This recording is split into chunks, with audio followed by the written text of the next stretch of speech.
फिर से वही परफ्यूम की स्मेल। नींद से हड़बड़ा के उठ बैठता है उत्पल। वो महक अभी तक उस कमरे में है। वो परफ्यूम मोहिनी यूज करती थी। पिछले रविवार दार्जिलिंग से लौटते वक्त गाड़ी समेत खाई में गिरने से उसकी मौत हो जाती है। अकेले ही ड्राइव करके जलपाईगुड़ी लौट रही थी वो। बेटे के स्कूल में भी अकेले ड्राइव करके चली जाती थी वो।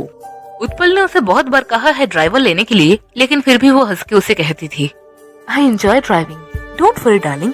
उत्पल जब साथ में रहता था तब भी वो ड्राइवर नहीं लेती थी। यहाँ तक कि उत्पल को भी स्टीयरिंग हैंडओवर नहीं करती थी वो। असल में मोहिनी गाड़ी अच्छा ही चला लेती थी। अचानक मोहिनी की कार की ऐसी एक्सीडेंट, उत्पल इसे अंदर से मान नहीं पा रहा था। कुछ तो रहस्य है। उत्पल अपनी शक की बात उसके मोहल्ले के देवता को बताते हैं। देव नारायण बैनर्जी, वो एक सरकारी जासूस है। रिटायरमेंट के बाद अपने पुश्तैनी घर पे ही रहते हैं वो। देवदा ने बहुत ही गंभीरता के समेत उत्पल की हर बात को सुनने के बाद उससे पूछा, दुर्घटना का कारण जानने से पहले मैं किसी भी अंजाम तक नहीं पहुंचना चाहता। ये सुगंध का विषय मानसिक कारण से भी हो सकता है। अपने किसी करीबी को खोकर ऐसा अनुभूति होना लाजमी है। क्या पता देवता, मुझे तो कुछ भी समझ में नहीं आ रहा। देवता एक सिगरेट जलाते हुए उससे कहते हैं, ये घटना रविवार की है और आज बुधवार है। Postmortem report, accident forensic report, पहले ये सब देखता हो, उसके बाद किसी नतीजे पे पहुंचेगी। अच्छा, दार्जिलिंग जाने के बाद मोहिनी कहाँ पर रुकती है? और मोहिनी और तुम्हारा किसी के साथ कोई दुश्मनी या फिर झगड़ा था क्या? वहाँ पे हमारा एक फार्म हाउस है। दार्जिलिंग जाने के बाद हम लोग नॉर्मली वहीं पे जाते हैं।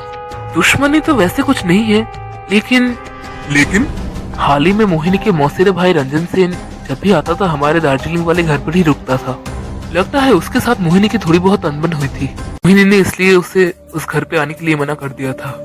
देवदा सिगरेट का धुआं छोड़ते हुए कहते हैं, उत्पल, अगर तुम्हें कोई दिक्कत नहीं है तो अभी हम दार्जिलिंग के लिए रवाना होंगे। जल्दी से घर जाकर रेडी हो जाओ। शाम ढलने से पहले हमें दार्जिलिंग पहुंचना होगा। और एक बात, इस मामले में किसी को भी कुछ मत बताना। आप सच में जाएंगे देवता? मैं जल्दी से रेडी होकर बहादुर को लेके आता हूँ। गाड़ी में उठते ही देवदा बहादुर को सीधा दार्जिलिंग थाने लेने के लिए कहते हैं। उत्पल से कहा, हम लोगों के वहाँ पहुँचते तुम सबसे पहले एक एफआईआर दर्ज करोगे। वहाँ के ओसी मिस्टर थापा मेरे परिचित है। मैंने उनसे सारी बातें करके रखी है। देवता, आपका शक क्या रंजन के ऊपर है? नहीं, तुम्हारी बातें सुनकर बहुत सारे डॉट्स लिंक हो रहे हैं। गाड़ी शाम के पहले ही दार्जिलिंग थाने के सामने आकर रुकती है। उन लोगों के ओसी के रूम में जाते ही मिस्टर थापा उठ खड़े होते हैं। अरे सर, आप आए हैं? छोटे भाई की पत्नी की जब अकाल मृत्यु होती है तब तो हमें आना ही पड़ेगा। आपके कहे अनुसार हर काम हो चुका है सर, बस उनकी एक एफआईआर करने की देर है। उसके बाद सब कुछ ऑफिशियल हो जाएगा। ये रही फाइल सर। उत्पल देवता के कहे अनुसार एफआईआर ड्राफ्ट करके लाया था। देवता फाइल में नजर घुमा के कहते हैं, पोस्टमार्टम रिपोर्ट के अनुसार मोहिनी बिल्कुल स्वस्थ थी, लेकिन गड़बड़ तो फॉरेंसिक रिपोर्ट में है। सर, आपका फोन आने के बाद मैं खुद मोहिनी मैम के घर पे सिविल ड्रेस पहन के गया था। केयरटेकर ने घनश्याम लाल को रात में उस बंगलों में आते हुए देखा था। मैंने अनऑफिशियली लामा को उठा लिया है सर। उसने कन्फेस किया है कि वो रंजन सेन के कहने पर इलीगल स्टीयरिंग बेचने का धंधा करता था। और रंजन सेन की क्या हालचाल है? मिला वो? इंफॉर्मेशन अनुसार रंजन सेन आर्म स्मगलिंग के साथ मिला हुआ है। मोहिनी मैडम के घर पे बहुत सारे वेपन स्टोर किए थे उसने। यहाँ तक कि लेन देन भी वहीं से होता था। उनके घर पे अभी भी आर्म्स है, ऐसी ही खबर मिली है हमें। और रंजन सेन भी दार्जिलिंग में ही होगा। आज रात सारे वेपन्स दार्जिलिंग के बाहर जाएंगे सर। उनकी गतिविधियों के ऊपर हमारी नजर है। ओसी की दी हुई खबर बिल्कुल सही थी।